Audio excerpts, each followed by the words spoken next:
Hey everyone, today I'm going to show you how to remove archived data files in Outlook, also known as PST files. Without any further ado, let's get started. First, open your Microsoft Outlook app and log into your account. This will load in all your emails and give you access to the file management settings we'll need for this process. Once everything loads up, you'll be able to see your inbox and all your data files.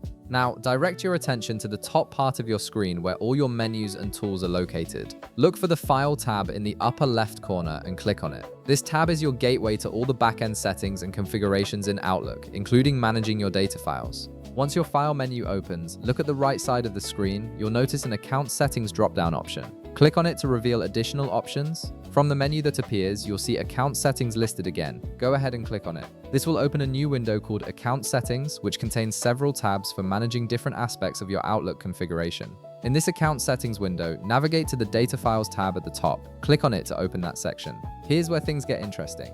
This tab displays a complete list of all the PST files currently attached to your Outlook app. These are your archived data files, and you can see exactly which ones are active and where they're stored on your system.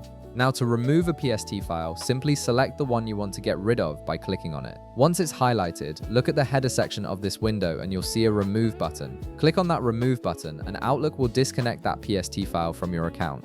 The file itself won't be deleted from your computer, but it will no longer appear in your Outlook sidebar or take up space in your email client. And that's it. You've successfully removed the PST file from Outlook, cleaning up your sidebar and simplifying your email management. If this video helped you out, be sure to leave a like, subscribe, and I'll see you in the next one.